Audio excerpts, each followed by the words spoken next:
जानिछन्ति कि किए लिखिथिला दुनियार प्रथम लव लेटर। आज अर्थात 7 फेब्रुआरी वैलेंटाइन सप्ताह आरंभ होइछि। वैलेंटाइन सप्ताहर प्रत्येक दिन प्रेमी जुगल मानक पई बहुत स्वतंत्र। 7 फेब्रुआरी रे रोज डे सहित वैलेंटाइन सप्ताह आरंभ होइछि।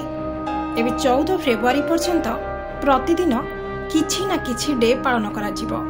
ए वैलेंटाइन रे प्रेमिक माने सेमानंकर प्रेम को भिन्न भिन्न उपाय प्रकाश करिथांती, किंतु प्रेम प्रकाश करिवार सबुठारु मधुर एवं पुराना उपाय होछि एक प्रेम पत्र।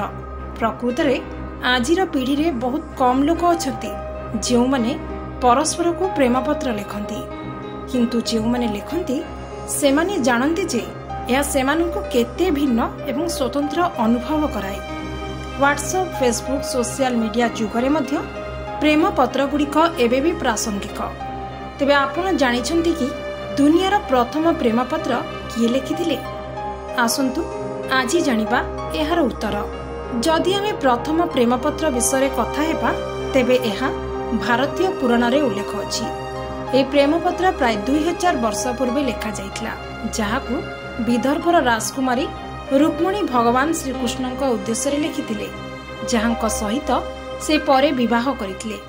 या महर्षि वेदव्यासଙ୍କ द्वारा लिखित श्रीमद् भागवत अध्याय 52 स्कंद 10 रे 7टी सुंदर श्लोक सहित मिली थाए। ए प्रेम पत्र रुक्मणी तांको बंधु सुनंदाଙ୍କ माध्यम रे पठाइथिले। ए पौराणिक कहानी अनुसार जेतेबेले रुक्मणी श्रीकृष्णଙ୍କ गुण एवं साहस विषय जानि पारले, तेणु से तांको भल पाइबा आरंभ कले एवं से तांको विवाह करबाकू चाहुथिले, किंतु रुक्मणीଙ୍କ भाई तांको बंधु शिशुपालଙ୍କ सह तांकर विवाह करबाकू चाहुथिले, किंतु रुक्मणी तांको विवाह करबाकू चाहु नथिले। सेथिपई से भगवान श्रीकृष्णଙ୍କ पाखकू तांकर प्रेमर वार्ता पठाइथिले।